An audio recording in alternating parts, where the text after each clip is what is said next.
Krishnamurti, in dialogue with Dr. Alan W. Anderson. J. Krishnamurti was born in South India and educated in England. For the past 40 years, he has been speaking in the United States, Europe, India, Australia, and other parts of the world. From the outset of his life's work, he repudiated all connections with organized religions and ideologies and said that his only concern was to set men absolutely, unconditionally free. He is the author of many books, among them The Awakening of Intelligence, The Urgency of Change, Freedom from the Known, and The Flight of the Eagle. This is one of a series of dialogues between Krishnamurti and Dr. Alan W. Anderson, who is Professor of Religious Studies at San Diego State University, where he teaches Indian and Chinese scriptures and the oracular tradition. Dr. Anderson, a published poet, received his degree from Columbia University and the Union Theological Seminary.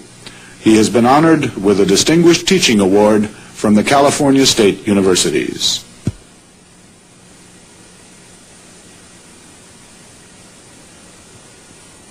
Mr. Krishnamurti, last time we were speaking, you made the remark that fear and pleasure are opposite sides of the same coin. And as I remember when we concluded our last conversation, we were still talking about fear. And I was thinking perhaps we could move from fear into the discussion of pleasure, but perhaps there's something more about fear that we need still to look into, to explore.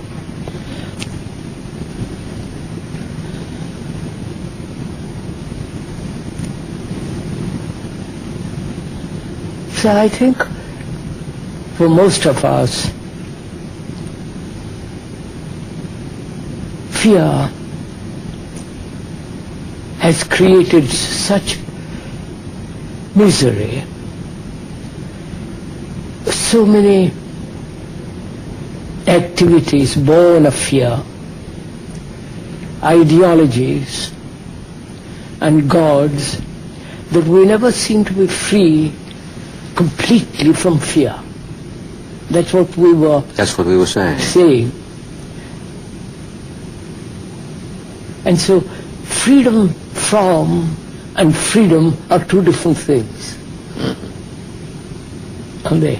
Yes. Freedom from fear and the feeling of being completely free. Would you say that the notion even of freedom for is also a suggestion of conflict? Yeah. Yes. Do go ahead. Yes. Freedom for and freedom from has this contradiction in itself, and therefore conflict, and therefore a battle, a violence, a struggle. When one understands that rather deeply, then one can see the meaning of what it means to be free. Not from or for, but intrinsically, deeply by itself. Probably it's a non-verbal, non-ideational happening. I see. A feeling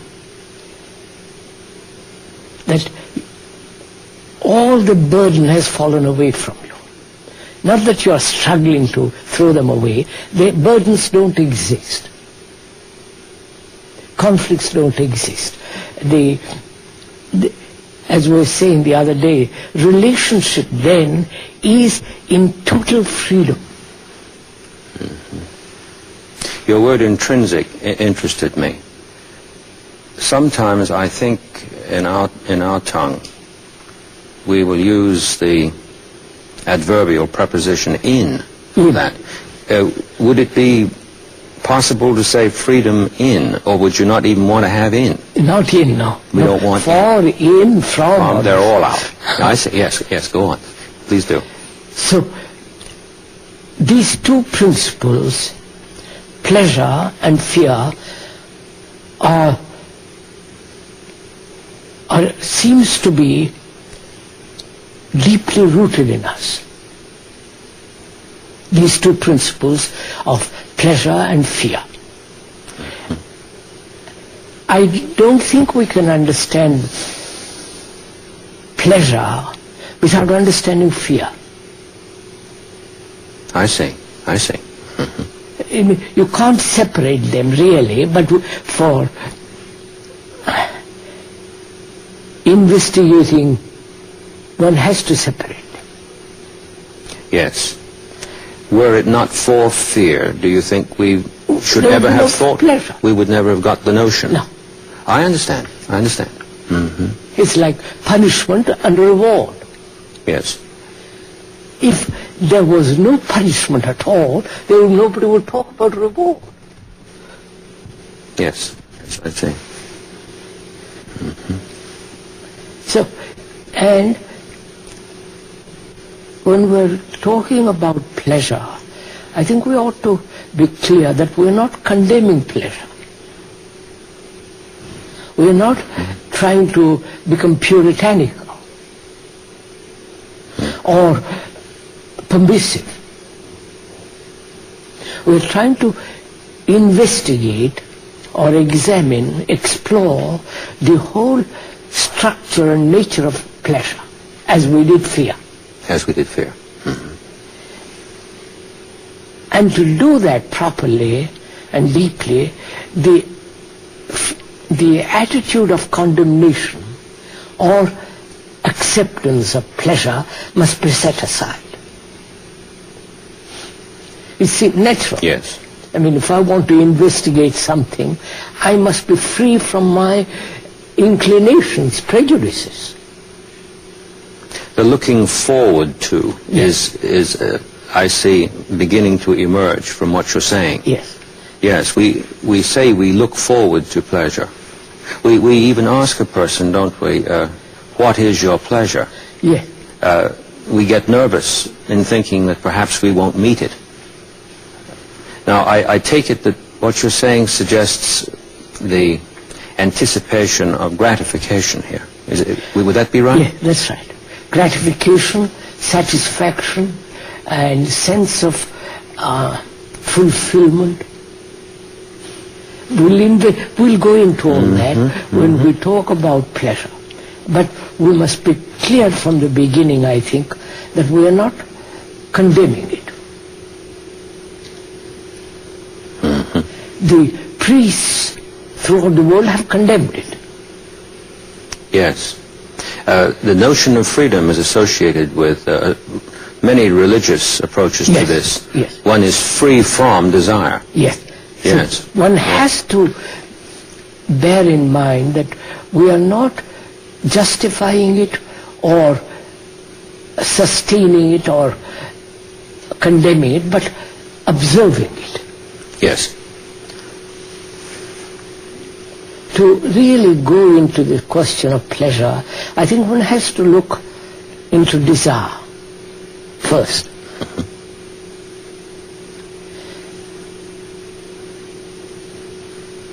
The more commercial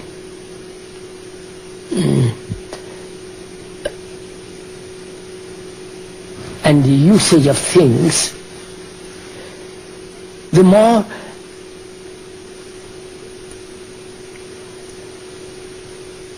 desire grows. You can see it, commercialism and consumerism, through propaganda. Desire is sustained, is pushed forward, is, what is the word I'm looking for? Is nourished. Yes. Expanded. Nurtured. Nurtured. Yes. Inflamed. That's the word. Inflamed. Inflamed. Mm-hmm. And you see this happening right through the world now. In India, for example, not that I know India much better than I do America, because I've not lived there very long, I go there every year. This desire and this instant fulfillment is beginning to take place. Before, in the Brahmanical Orthodox sense, there was certain restraint. There's certain traditional discipline which says, don't be concerned with the world and things. They're not important. What is important is the discovery of truth, Brahman, reality, and so on. But now all that's gone. Now the desire is being inflamed. Buy more. Don't be satisfied with 2 trousers, but have a dozen trousers. This feeling of excitement in possession is stimulated through commercialism, consumerism, and propaganda. There's a lot of terror, isn't there, associated with commercialism on the part of those who are purveyors in this, because the pleasure fades off, and this requires a stronger stimulus next time. That's what the couturiers are doing. Every year there is a new fashion. Or every 6 months or every month, I don't know what it is. No, there is the simulation of desire. It is really quite frightening in a sense how people are using or stimulating desire to acquire money, possessions, the whole circle of a life that is utterly sophisticated, a life in which there is instant fulfillment of one's desire, and the feeling if you don't act, there is frustration. So all that's involved in it. Would you say then that the approach to this on the part of what you've described is on the basis of frustration? Frustration itself is regarded as the proper incentive. Yeah, yeah, that's right. This That's right. I see. Yes. And since frustration itself is a nullity, Yes. we're trying to suggest that nullity is in itself interested in being filled, whereas in fact it couldn't be by its nature. Like children, don't frustrate them. Yes. Let them do what they like. Yes. Yes, that reminds me of something years ago in graduate school. I was brought up as a child in England and in a rather strict way compared with the permissiveness of today. And one of my graduate colleagues told me that he had been brought up by his parents in a totally permissive way. This was at Columbia University. And he looked at me and he said, I think you were better off because at least you had some intelligible reference against which to find out who you are, even if what you found out wasn't right, there was something to find out. Okay. Whereas I had to do it entirely on my own, and I still haven't done it. And he talked about himself as being constantly in the world trying to hide the fact that he was a nervous wreck. Okay. We had a long conversation over dinner. Yes. So I think it is before we enter into the complicated field of pleasure, we ought to go into this question of desire. Yes, yes, yes, I'd like to do that. I mean, desire seems to be a very active and demanding instinct, demanding activity that's going on in us all the time. So what is desire?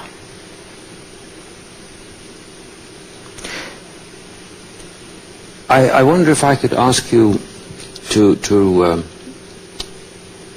relate it to appetite as over against what one would call hunger, that is natural. sometimes I found a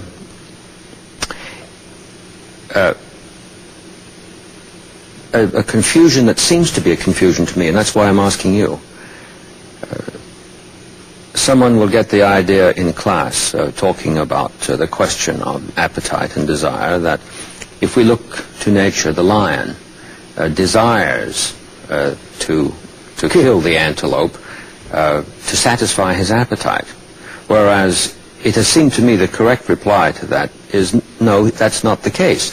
The lion wants to incorporate the antelope into his own substance. He's not chasing his appetite. So I think they are both related, appetite and desire. Yes. Appetite, physical appetite, and there is psychological appetite. Yes. Which is much more complex. Sexual appetite. Yes. And the appetite, intellectual appetite, a sense of curiosity. Even more furious. More furious, that's right. Yes. So, I think both desire and appetite are stimulated by commercialism, by consumerism, which is the present civilization actively operating in the world at the present time, both in Russia, everywhere. This consumerism has to be fulfilled. That's one. Right. We talk about planned obsolescence. Planned obsolescence, quite. You have that in mind. Yes, I see. So, what is appetite and what is desire? I have an appetite because I'm hungry. That's a natural appetite. I see a car and I've read a great deal about it and I like to possess it, drive it, feel the power of it, going fast, the excitement of all that. That's another form of appetite. Yes. Appetite, intellectual appetite. Of discussing with a clever, intelligent, observing man or woman, to discuss, to stimulate each other in discussion. Yes. And comparing each other's knowledge, a kind of subtle fight. Making points. Points, that's right. And that is very stimulating. Oh, yes. Yes, it is. And there is the appetite, sexual appetite.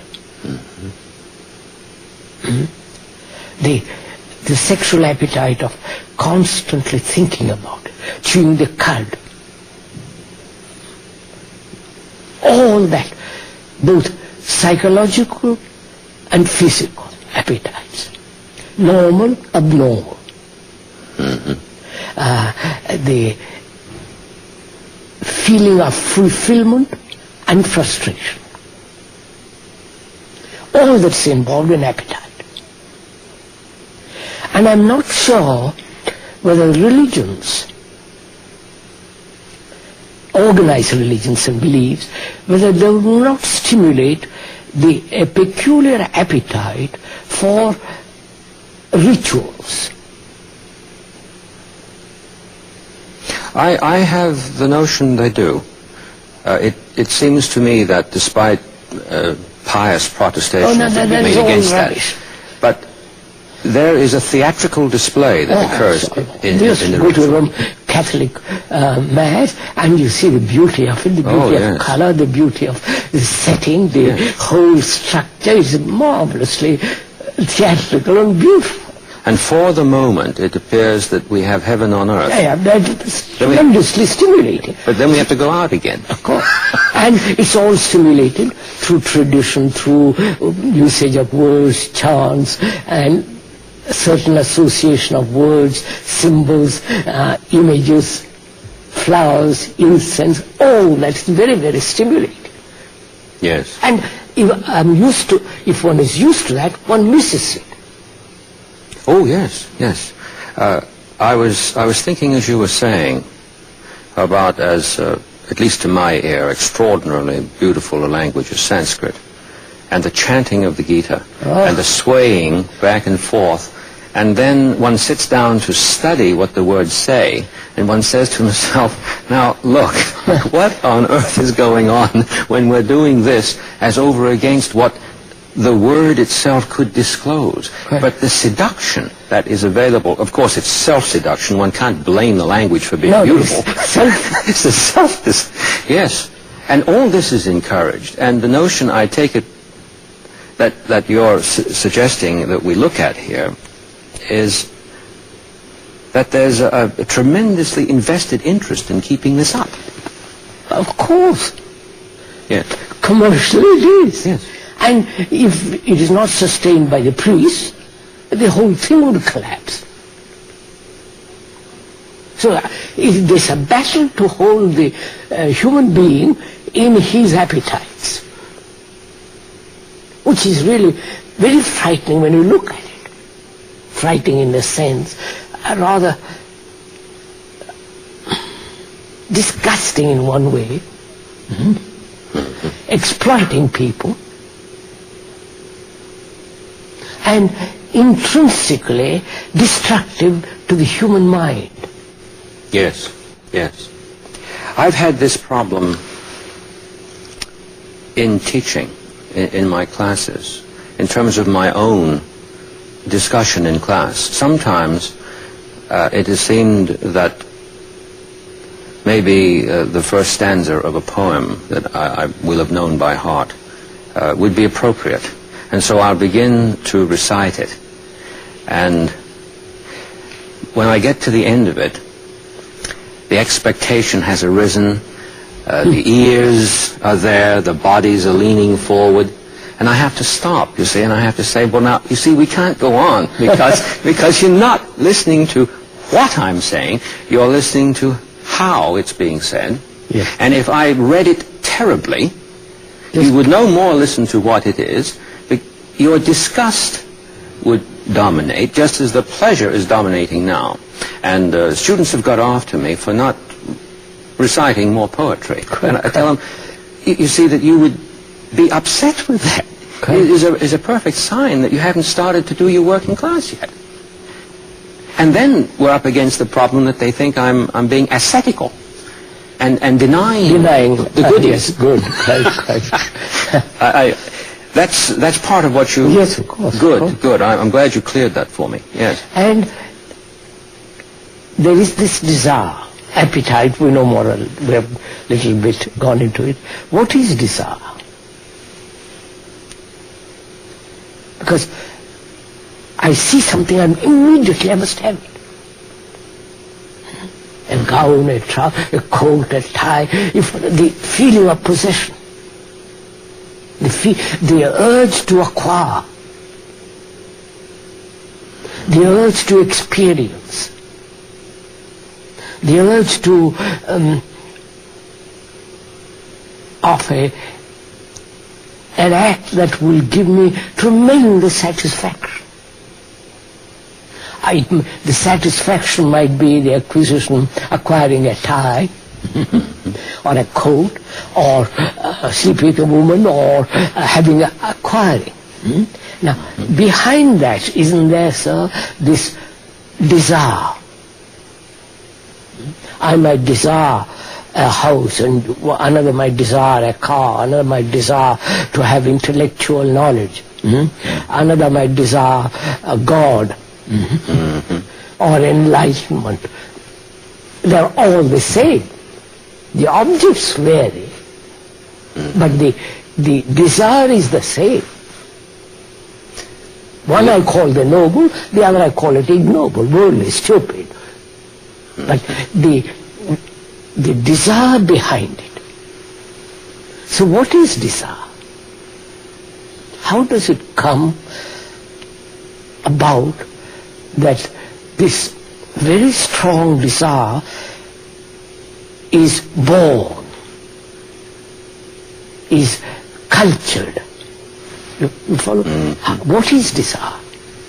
How does it take place in each one of us?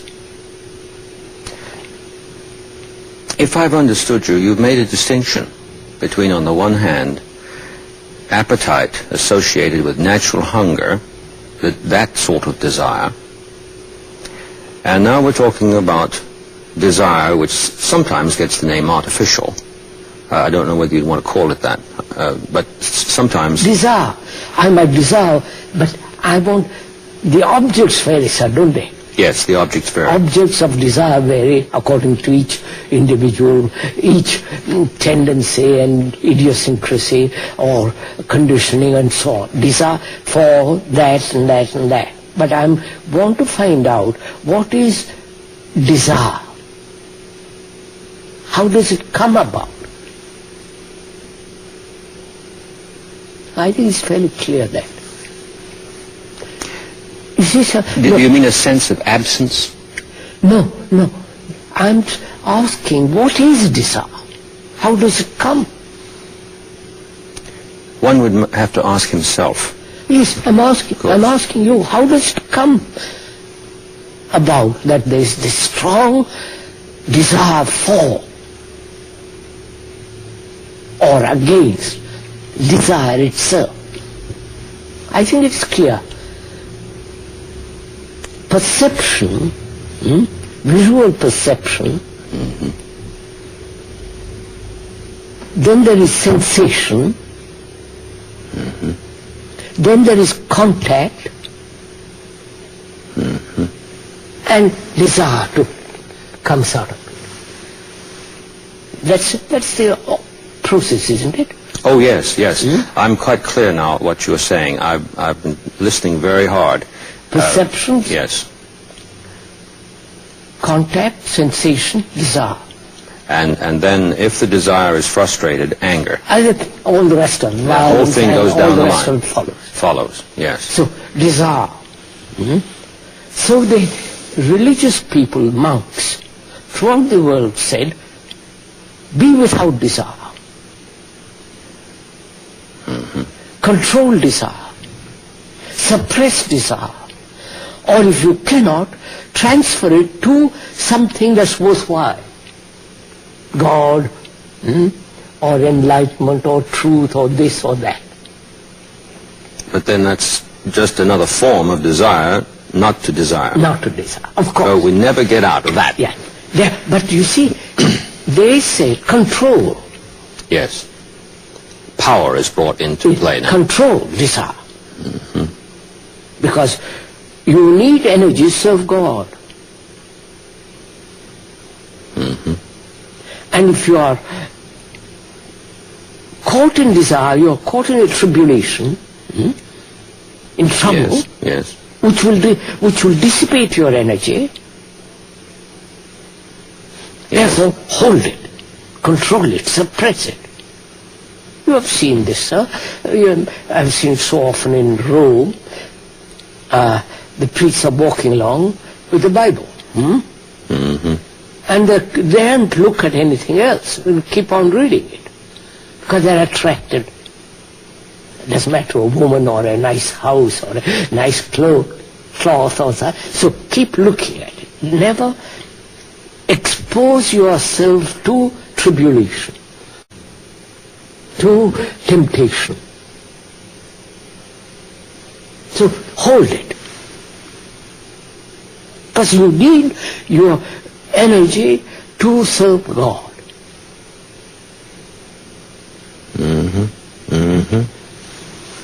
So desire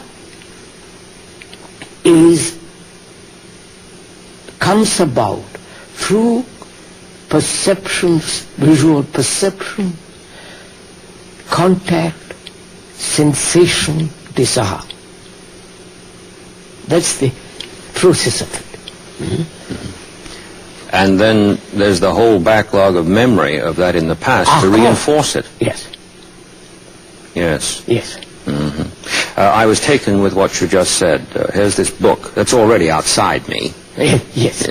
It's really no more than what they put on horses when they run a race. Blinkers. Yes. Blinkers. The Bible becomes a blinker. Bible. The blinking Bible. Yes. I follow that. But the thing that caught me was never quietly looking at it. No, that's it, sir. The desire itself. Yes. I walked once behind a group of monks in India, and they were very serious monks. The elderly monk with his disciples around him, they were walking up a hill, and I followed them.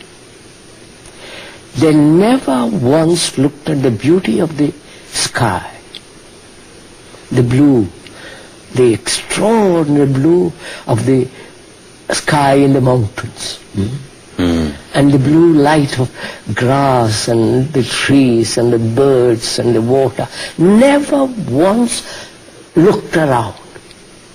They were concerned, and they had bent their head down, and they were repeating something which I happen to know in Sanskrit, and going along, totally unaware of the nature, totally unaware of the passers-by, because their whole life has been spent in controlling desire and concentrating on what they thought is the way to reality. So desire there acted as a repressive, limiting process. Of course. Yes. Because they were frightened. If I look, there might be a woman. I might be tempted. And cut it. So, we see what desire is, and we see what appetite is. They're similar. Yes. Would you say appetite was a specific focus of desire? Yes, put it that way. Yes. All right. But they're both go together. Oh, yes. They're not they're two different words for the same thing. Now, a problem arises. Need there be a control of desire at all?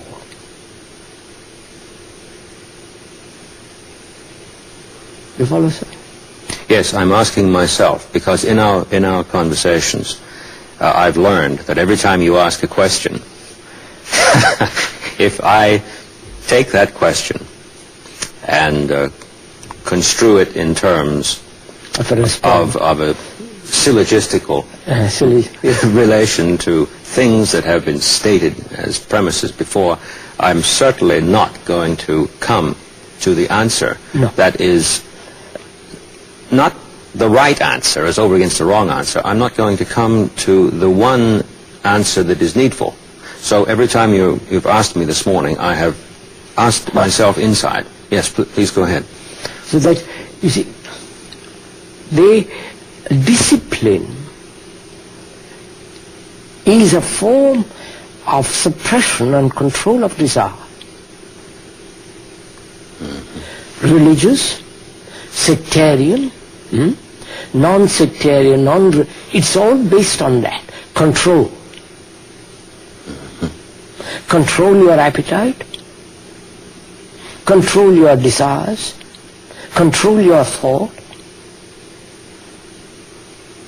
And this control gradually squeezes out the flow of free energy. I don't know if I can Oh, yes, yes, yes. And yet, amazingly, the Upanishads in particular have been interpreted in terms of tapas as encouraging this control. I know, yes. I mean, in India, it is something fantastic. The monks that who have come to see me, they are called sannyasis, they have come to see me, they are incredible. I mean, if I can tell you, a monk who came to see me some years ago, quite a young man, he left his house and home at the age of 15 to find God. And he had renounced everything, put on the robe, and as he began to grow older, at 18, 19, 20, sexual appetite was something burning. He explained to me how it became intense. He had taken a vow of celibacy, as sannyasis do, monks do. And he said, day after day, in my dreams, in my walk, in my going to house, begging, this thing was becoming so like a fire. Do you know what he did to control it? No. What did he do? He had it operated. Oh, for heaven's sake. Is that a fact?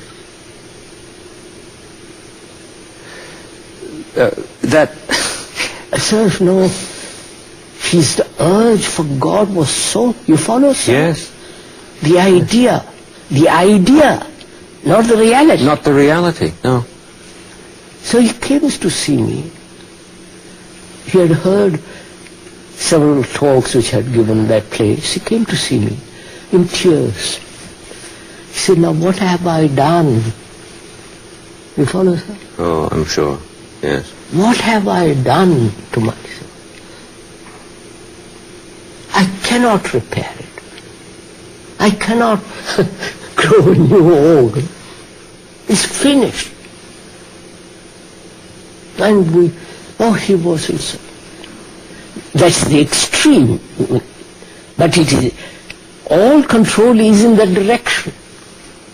Mm-hmm. I don't know if I'm... Yes, this is terribly dramatic. The one who's sometimes called the first Christian theologian, Origen, yeah. Castrated himself. Yeah. Out of, as I understand it, a misunderstanding of the words of Jesus. If your hand offends you, cut it off. I mean, that's authority to me is criminal in these directions. Doesn't matter who says it. And like the monk that you just described, Origen came later to repent of this in terms of seeing that it has nothing to do with anything. It's a terrible thing. Well, was this monk, if I may ask, also saying to you in his tears that he was absolutely no better off in any way, shape, or form? No. On the contrary, he said, I've committed a sin. I've committed an evil act. Yes, of course, yes. He realized what he had done. Yes. That through that way, there is nothing. Nothing. I've met so many, not such extreme forms of control and denial, but others. They have tortured themselves for an idea, you follow, sir? For a symbol, for a concept. And I've sat with them, discussed with them, and they begin to see what they have done to themselves. I met a man who was high up in the bureaucracy, and one morning he woke up and he said, I'm passing judgment in court over others. Punishment. And I seem to say to them, I know truth. You don't, you're punished. So one morning he woke up and he said, this is all wrong. I must find out what truth is. So he resigned, left, and went away for 25 years. 25 years. To find out what truth is. So these people are dreadfully serious, you understand? Oh, they're yes. not like cheap repeaters of some mantra and such rubbish. So somebody brought him to the talks I was giving. And he came to see me the next day. He said, "You're perfectly right. I have been meditating on truth for 25 years. And it has been self-hypnosis, as you pointed out. I've been caught in my own verbal, intellectual formula structure, and I haven't been able to get out of it." You understand, sir? 25 years.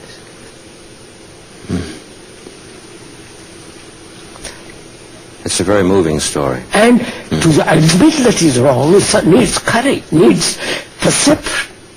Exactly. Not courage, perception. So, now that's seeing all this, sir. The permissiveness on one side, the reaction to Victorian way of life, the reaction to the world with all its absurdities and trivialities and banality, all that absurdity, and the reaction to that is to renounce that, to say, but I won't touch it. But desire is burning all the same. All the glands are working. You can't cut away your glands. So, therefore they said control. Therefore they said don't be attracted to a woman. Don't look at the sky, because the sky is so marvelously beautiful, and beauty then may become the beauty of a woman. The beauty of a house, the beauty of a chair in which you can sit comfortably. So don't look, control. It, you follow, sir? I do. The permissiveness, the reaction to restrained control, the pursuit of an idea as God, and for that control, desire. And I met a man again. He left his house at the age of 20. He's really quite extraordinary chap he was. He was 75 when he came to see me. He had left home at the age of 20, renounced everything and all that, and went from teacher to teacher to teacher. He went to, I won't mention names, but that won't be right. And he came to me, talked to me. He said, I went to all these people asking if they could help me to find God. I've spent from the age of 20 till I'm 75, wandering all over India. I'm a very serious man, and not one of them has told me the truth. I've been to the most famous, to the most socially active, the people who talk endlessly about God. After all these years, I return to my house and find nothing. And you come along, he said to me, you come along. You never talk about God. You never talk about the path to God. You talk about perception. They see what is and going beyond it. The beyond is the real, not the what is. Now show me. You understand? Yes. He was 75. 55 years on the road. They don't do that in Europe on the road. He was literally on the road. Yes, I'm sure he was, because you said he was in India. Being from village to village to village.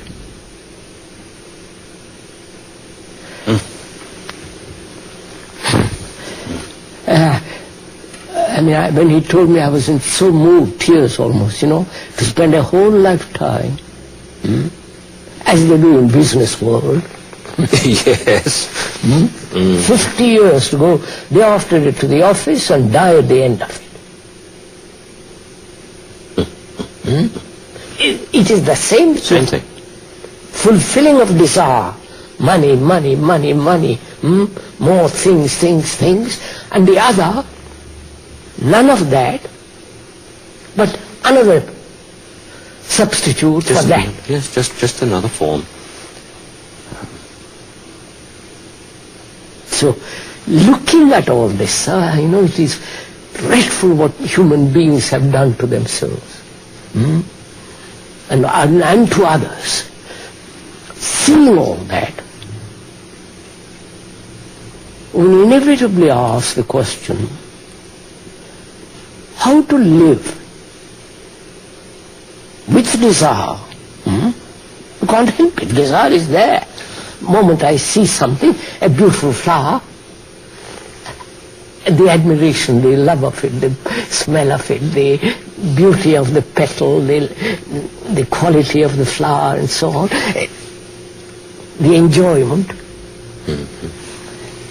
One asks, is it possible to live without any control whatsoever?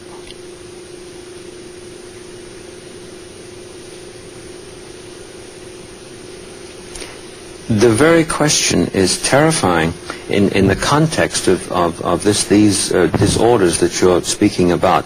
I'm taking the part now of the perspective that one is in when, out of frustration, he comes to you, let us say, like the man did after 55 years on the road. The minute he walks in the door, he's come to get something he doesn't already have. And as soon as you make that statement,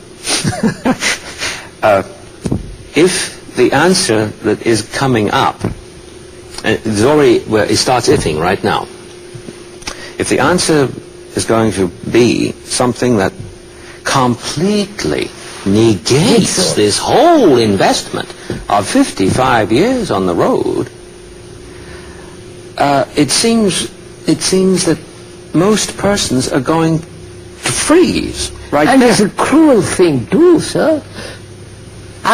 We have spent 55 years at it, and suddenly realized what he has done, the cruelty of deception.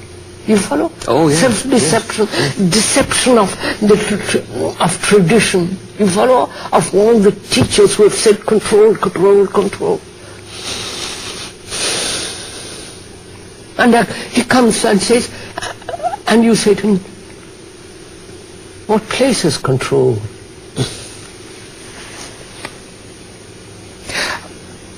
I think I'm beginning to get a very keen sense of why you say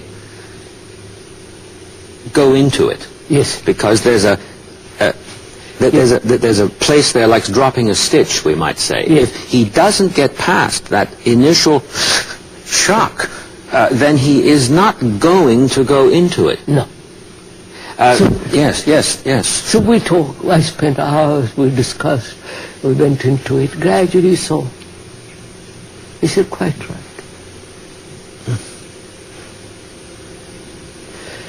So, sir, unless we understand the nature and the structure of appetite and desire, which more or less say, we cannot understand very deeply pleasure. Yes. Yes, I see why you've been good enough to lay this foundation before we get to the opposite side of the coin. Yes. Because pleasure and fear are the two principles that are active in most human beings, in all human beings. And they are, that is reward and punishment. Don't bring up a child through punishment, but reward him. This is the, the psychologists are advocating some of this. Yes. They're encouraged by the experiments on Pavlov's dogs. Dogs or pigeons or ducks. Right. Geese. Do this and don't do that.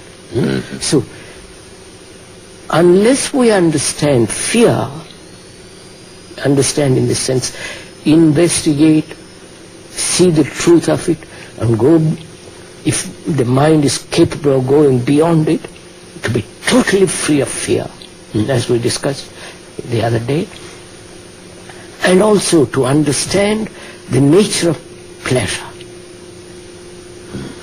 Because pleasure is an extraordinary thing. And to see a beautiful thing, to enjoy it. What's wrong with it? Nothing. Nothing. But see what is involved in it. Right, the mind plays a trick there. I say to myself, I can't find anything wrong with it, therefore nothing's wrong with it. But I don't really believe that necessarily. No. And I was thinking a little while ago, when you were speaking about the attempts through power to negate desire. Through power. Because search for power, that's right. Negating desire is search for power. Would you be saying that one searches for power in order to secure a pleasure that has not yet been realized? Yes.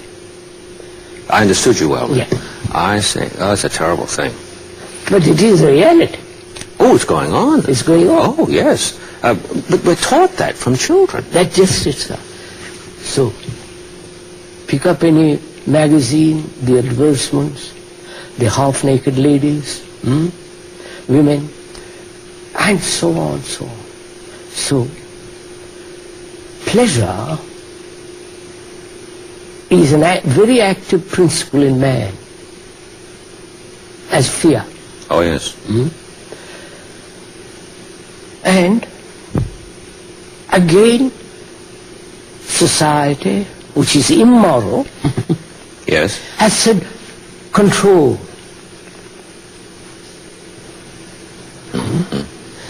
One side, religious side, is control, and commercialism says don't control, enjoy, buy, sell. You follow?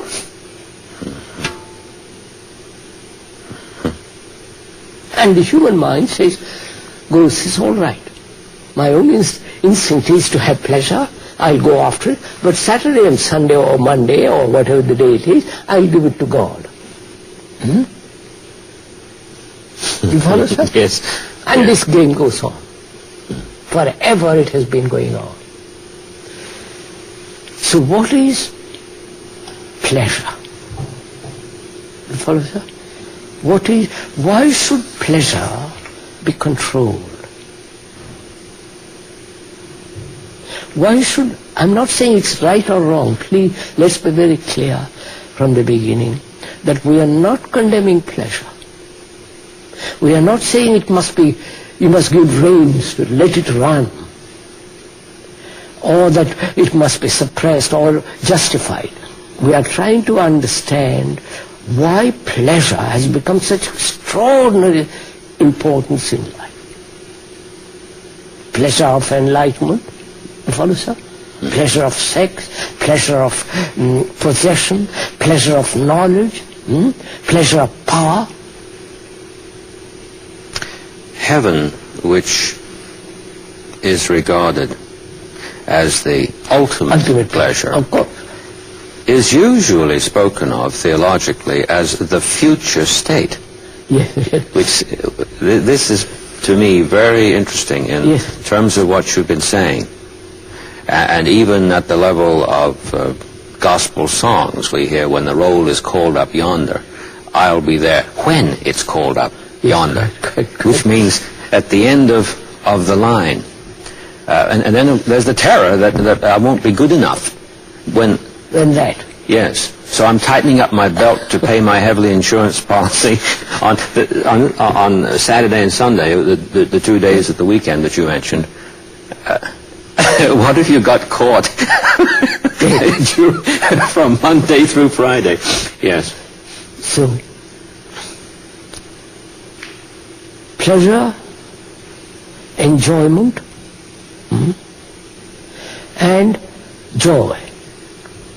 There are three things in life. Three things. Pleasure, enjoyment, and joy. Happiness, that joy is happiness.